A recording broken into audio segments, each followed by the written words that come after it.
Being a good neighbor goes beyond just the friends and curated community that make us feel comfortable. Without realizing, many of us might be missing out on opportunities to get close to people who are different, simply because we are stuck in the familiar. Hi, and welcome to Magnify, an LDS Living podcast where we talk about using our influence as followers of Jesus Christ to make a difference in the world. I'm your host, Catherine Davis, a mom, a seminary teacher, and a Traeger enthusiast who loves God. In life, it's natural to want to surround ourselves with people and things that make us feel comfortable. Many of us choose to live physically near friends and family. We even curate our social media feeds to reflect our own personal tastes and interests. Being a part of a community where you know how people will react and respond to you in a similar way gives one a sense of self. But what kind of opportunities are we missing out on when we don't attempt to get close to others that are different than us? The Lord commands us to love our neighbor, but we must not mistake our neighbor as only someone who lives and behaves and thinks like us. Here to discuss how loving our neighbors and getting close to them goes beyond the physical and social segregations of our society is Dean Carolina Nuñez. Dean Núñez is the co-founder of the J. Reuben Clark Law School's Refugee and Immigration Initiative, and her work with refugees at the border in Texas has inspired her to reach out with charity in every aspect of her life. Carolina is a daughter to a Venezuelan immigrant father, and her experience being raised with two cultures and two languages and on two continents makes her perspective on loving your neighbor so profound. Thank you so much for being here today, Carolina. Oh, thank you. That was a very generous introduction. I'm very happy to be here. So I want to have our listeners have the chance to get to know you a little bit better. So I have a couple questions I would like you to answer. Sure. You ready? You spent your early childhood in Venezuela, and I want to know, what is one Venezuelan dish you love to make or one you miss and want to learn how to make? I make arepas, and my children beg for arepas all of the time. So that is what I make to please my children. I also love them, but it's by popular demand. I love that. What about a Venezuelan treat? I like arroz con leche. That's, a rice pudding, or quesillo, which is kind of like a flan. So milky. I obviously like milky things. Or tres leches also exists in other parts of Latin America. Also a milky, creamy thing. So now you know what tempts me. Milky, creamy goodness. Yes, exactly. Here's another question. If you could only read one book for the rest of your life, what book would you choose? That is an unfair question. It's a question I cannot possibly answer.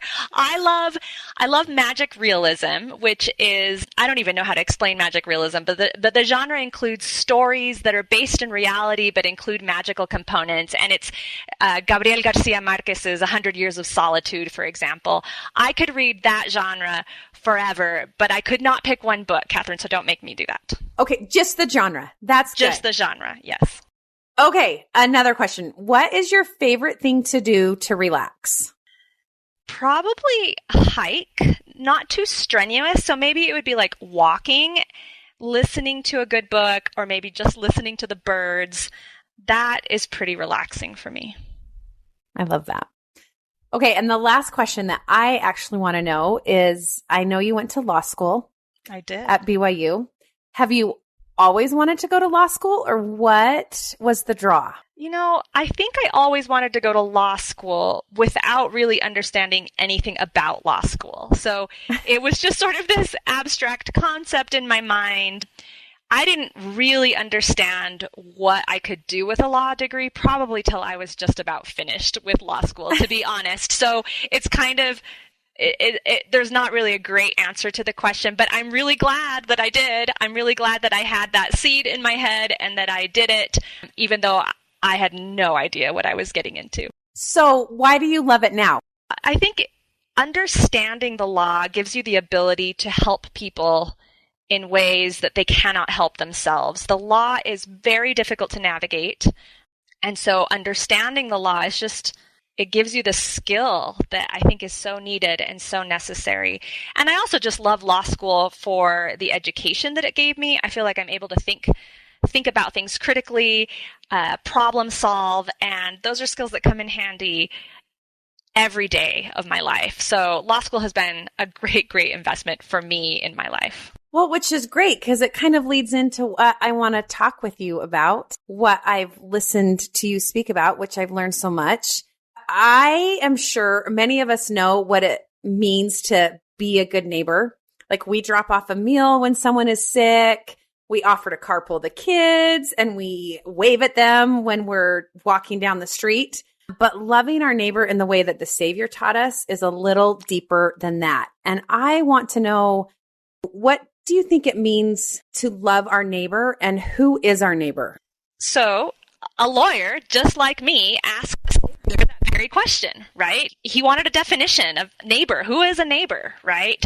And Jesus answered with the parable of the Good Samaritan, which, of course, we know this story. We know that someone is attacked and left for dead on the side of the road, and a Levite and a priest walk by and leave him there too. But a Samaritan comes and essentially picks him up off the street, takes him to an inn, pays for his care and for his lodging there, and essentially is able to get him settled so that he can get back to the place he was, to get healthy and continue on whatever journey he was on. And so a little glimpse of what it means to love our neighbor. From the parable, we find out a little bit more about who is our neighbor, as well as how to love our neighbor, what it actually takes to love our neighbor. And so for me, that is reaching out to people who are different from us. I mean, if you look at the parable, it's about a Samaritan who is helping somebody on the road. And given the context of the way the Savior is telling the story, these are probably not people who love each other. Samaritans and the Jews, they were not friendly, right? In fact, they would take alternate routes to get where they needed to go just so they wouldn't have to go through each other's territory. And so here we have people who we may, as outside observers, looking historically at the historical record, see as enemies even. Yeah. And we have the Samaritan that is helping someone who maybe would have rejected him or maybe wouldn't have done the same for him if the tables had been turned. So to me, the Savior is telling us that our neighbor maybe isn't just the person we just took the banana bread to last night, somebody who lives in our neighborhood, who does things the same way we do, who lives in a house that looks a lot like our house, who believes the same we do, puts the same political signs up in their yard, right? We are to love people who are very different from us and who others would not expect us to love. Yeah, like you've shared some of your own experiences that you've had with this neighborly love when you spoke at a BYU address a few years ago. And I was so impressed with the story you shared about meeting women in an immigrant detention center in Dilley, Texas. Can you share a little bit about this experience and how that changed your perspective on the commandment to love your neighbor?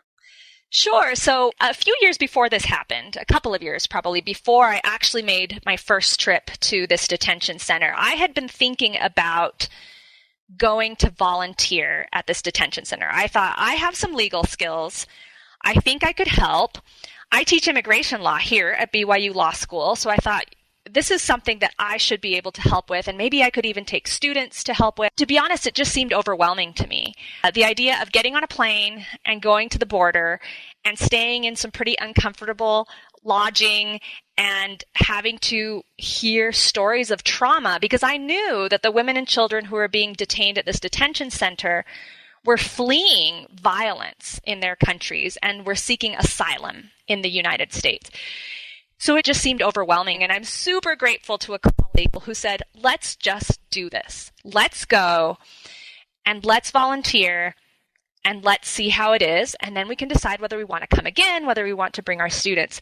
So I went, with a lot of hesitation. This isn't me. I am not a hero in this story, right? I was dragged to the border, and I was shocked and deeply moved by the connection that I felt with these women and their children in this detention center. I would meet individually with women, and they would tell me their stories. And these are the stories of the worst moments of their lives. And they are trying to get asylum to be able to stay in the United States. And they want to be released, right, from this detention center. And I felt so connected to them, even though I've been fortunate enough where I have not been plagued by the kind of gang violence and sexual violence and just horror that some of these women experience. But I nonetheless felt connected to them, sitting just a couple of feet in front of me. And as I watched them cry and as I watched them hold their babies, they were like me, even though they weren't, right? I felt so connected to them. And I knew that they loved their families in the same way that I love mine, and that they had the same goals for their families that I have for mine. And I could not have felt that, and I didn't feel that until I was sitting in front of them, until I was crying with them, until I was counseling with them. Even though from afar, I knew they needed help, and I sort of loved them. I sort of felt horrible for them. I wanted them to have a better chance, but I had to be there to really feel that. So there's something about a physical presence. Absolutely. And I think the parable of the Good Samaritan includes that, right? Yeah. The Samaritan didn't just say, hey, here's some money. I hope it helps you, right? He didn't just wish him luck. I hope someone finds you and can help you. He actually reached down and basically picked him up, right? A true physical embrace with a stranger. Yeah. I mean, I love that you shared the Spanish translation of the phrase love of neighbor. I'll let you say it. My daughter tried to teach me how to say it, but amor al prójimo. Amor al prójimo, yes. Which translates to love of the one who is in proximity. That's right. So why do you think it is that we can talk about abstractly loving someone from afar, but really taking the time to understand helps if we get near that person, if there's that proximity? There's something about being with each other that changes things. And maybe coming out of a couple of years of isolation has highlighted that for me, right? There is something about being with people that I have missed. I've missed a lot less in-person interaction. And, we had a pandemic, and that was something that happened, and we had to make decisions about how to protect ourselves and protect our loved ones. But now as I see people in person again, I'm reminded of the connection that we feel when we are near each other. And I think amor al prójimo is a powerful statement and a powerful way to think about this, because it's not just that we must love the person who is next to us, but we must get close to the person we want to love. And if we are to love people who are different from us, we're going to have to find a way to get close to people who are different from us. And that doesn't just happen by coincidence, right?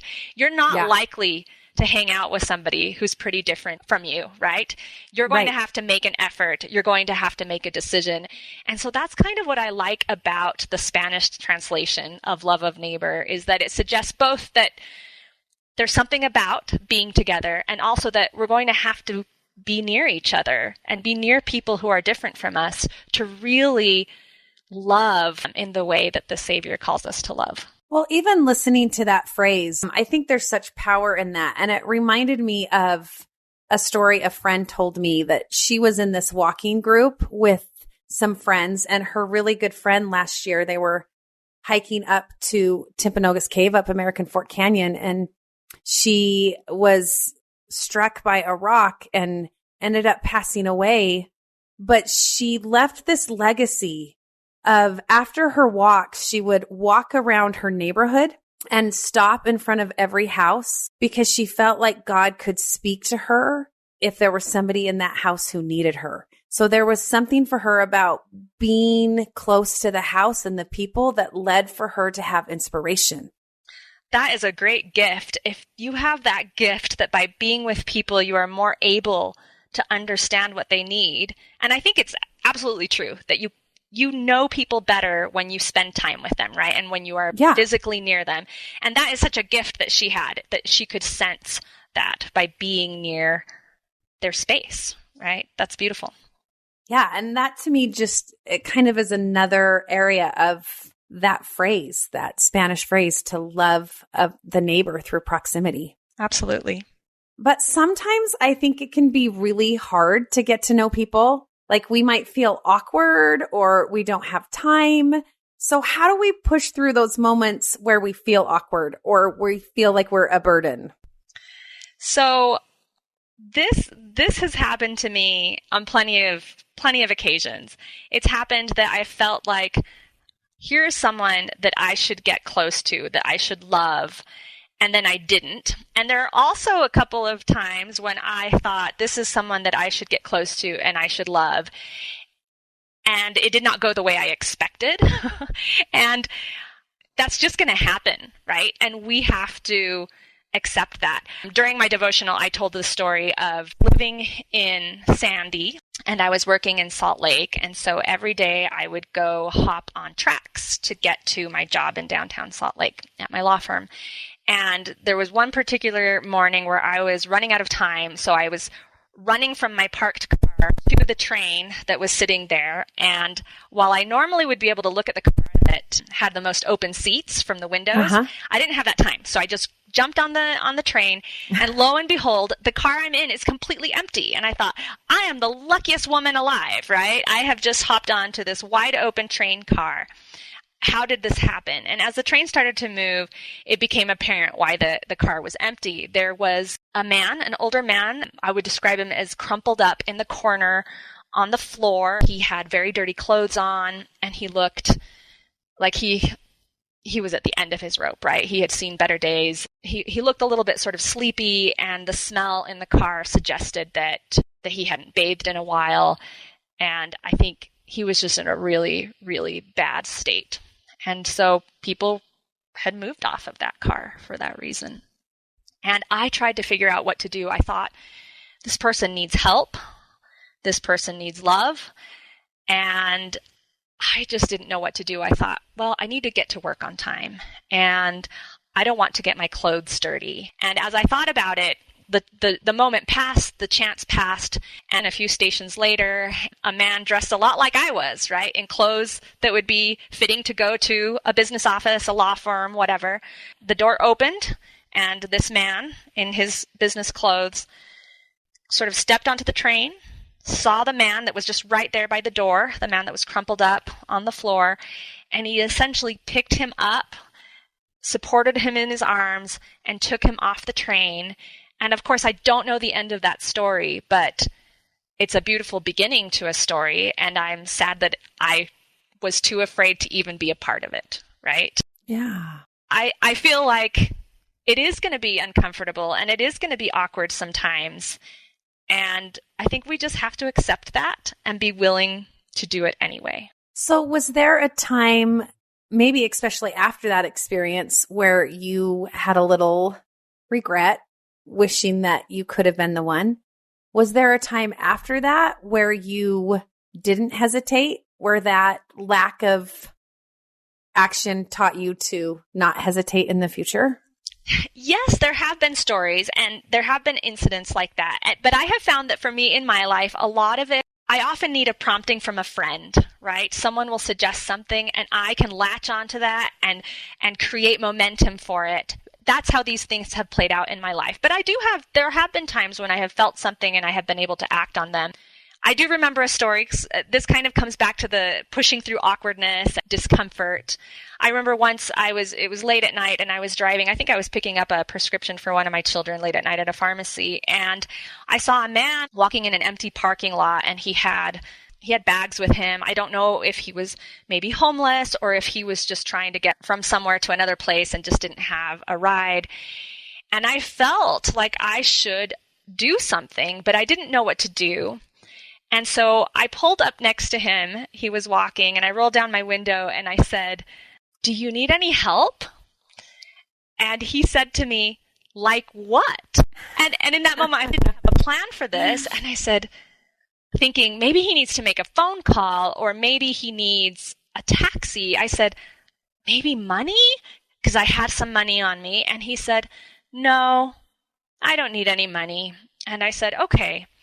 And I drove off. And so on the one hand, I'm really proud that I did something. On the other, I let the awkwardness and discomfort stop me from asking what he might really need. And maybe I wouldn't be able to offer him what he needed. I don't know. But I probably should have listened. I probably should have been a little bit less anxious to check off a box, right? I followed this prompting. I'm done. It's over, right? But, it was awkward. I was a little bit embarrassed. I think I'm okay with that. And there have been enough instances, like going to the border in Texas, which I have since gone other times and have taken students and have tried to listen more and understand more, that I'm willing to accept some of the times when I failed, or when things just didn't work out in any way that I could actually help someone. And I wonder, because I think sometimes we might meet a stranger or somebody on tracks or on a street, and maybe we're a little hesitant to push through some awkward.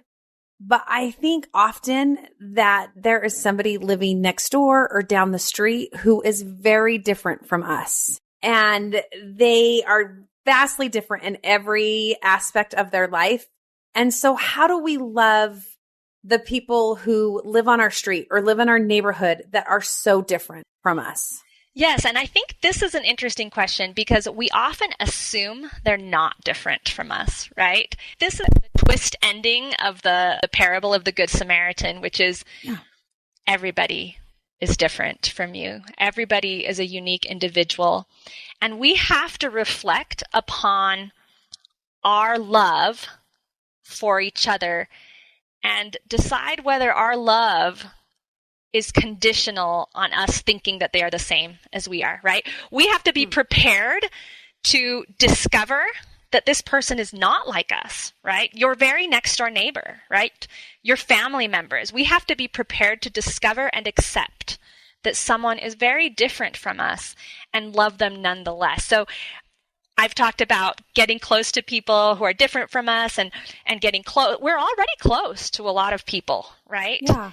And they need to be seen and understood, and we cannot assume that they are just like we are, and we must be prepared to love them if they are not. So why is that so important to learn from those who are different from us? I think it's just the call of the gospel, and I think it requires some level of humility as well. So to me, if I look at the parable of the Good Samaritan, what helps me from that parable is learning that I need to love people who are different from me. And love, what love means, it means getting close and giving concrete love as opposed to abstract love. Mm-hmm. And it also means being humble enough to receive love from that person. So that's how I like to look at the parable of the Good Samaritan. And part of loving someone is allowing them to share of themselves, to give of themselves to you. So while it's really easy to look at the parable of the Good Samaritan as a hero rescue story that we're supposed to emulate, we need to go be heroes, right? Actually, if you look at the parable, maybe we should be putting ourselves in the shoes of the man who was left for dead on the side of the road and who had a Samaritan, someone who maybe he despised, rescue him and help him. And would we be humble enough to allow somebody who we would have least expected to love us, allow them to rescue us? And that might be one of the aspects of love that the parable of the Good Samaritan is meant to teach us. And that's just a totally different story from the way I have thought of the parable of the Good Samaritan, right? Yes, it's totally different. And allowing Christ's love from someone else into our lives. Absolutely. Even if it's someone beautiful who you would not have expected, right? Even if it's someone who you may have thought you despised. So have you had an experience where you have learned about that love from being accepted or being valued from someone else? Absolutely. I have had the turn the tables experience before. And I told this story also in the devotional that I gave a few years ago.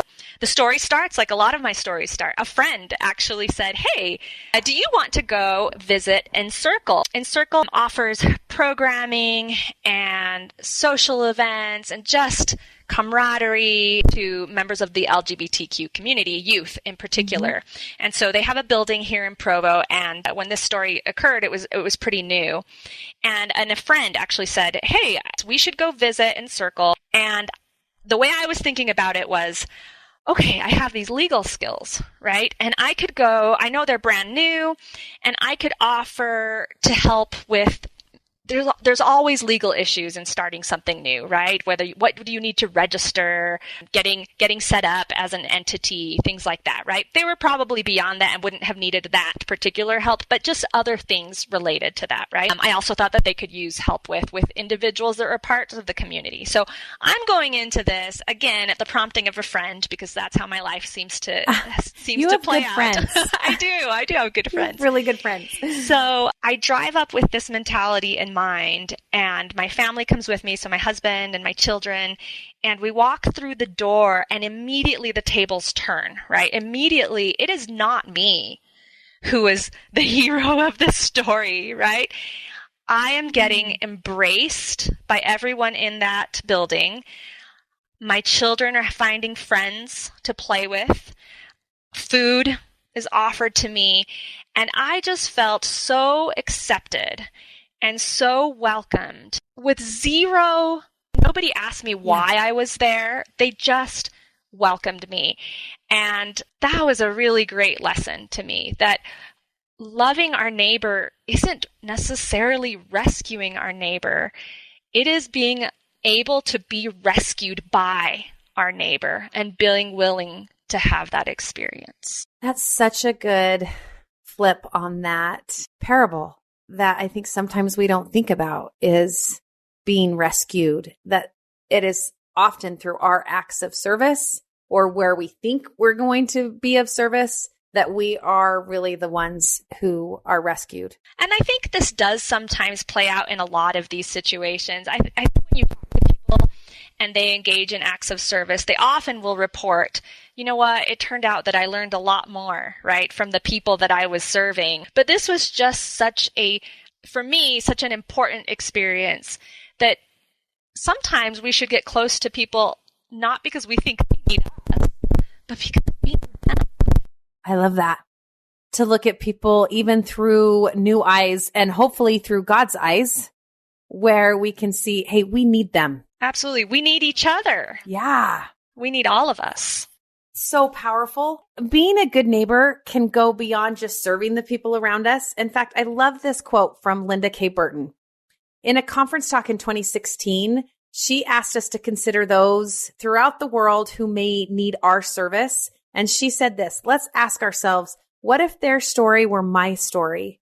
May we then seek inspiration, act on impressions we receive, and reach out in unity to help those in need as we are able and inspired to do so. It sounds like that's a little of your experience when you went to Texas, is when you were hearing those stories, you thought, this could be my story.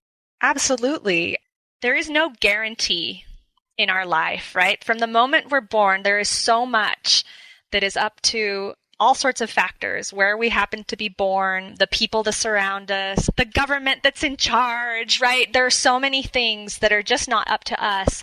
And it is absolutely true that their story could be my story, right? And when you talk to someone and you can draw this connection, you can draw a line between my desire to give my children a future that is free of violence and their desire to give their children a future that is free of violence, it doesn't matter so much that our stories are different, because we have so many of the same universal human experiences, and we can connect based on that. And I think this holds true for people who we disagree with. We have opinions perhaps that are very different. But what's motivating our different opinions?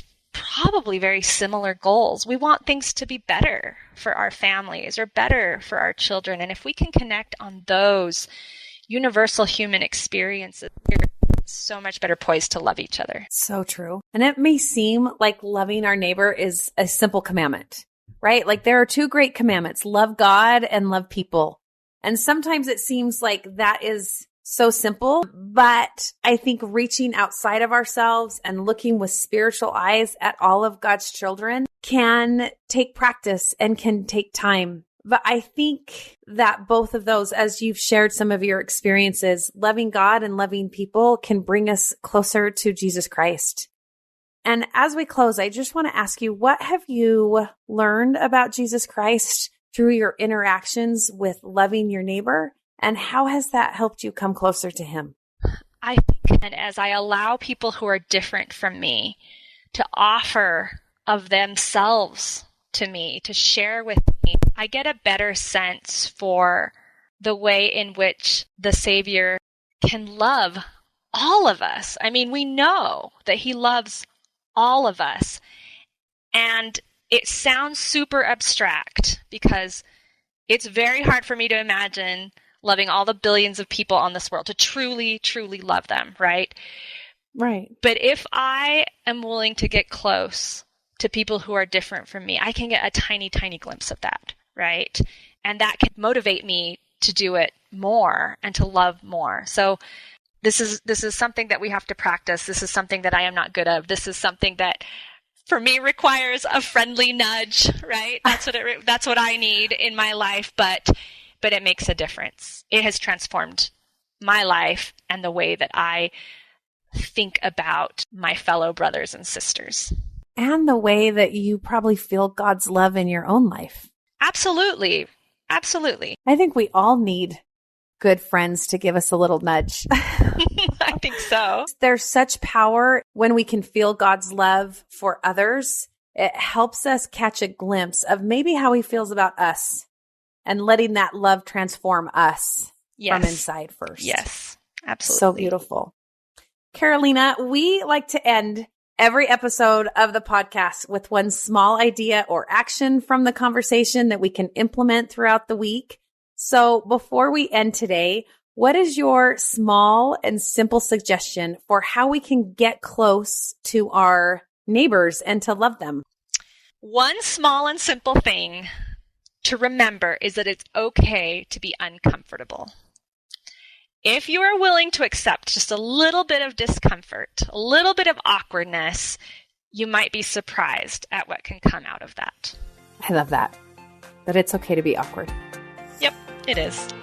And beautiful things can come. That's right. That's right. Thank you so much for spending some time with us. We are going to link her 2018 devotional in our show notes where she talks about what it looks like to be a great neighbor.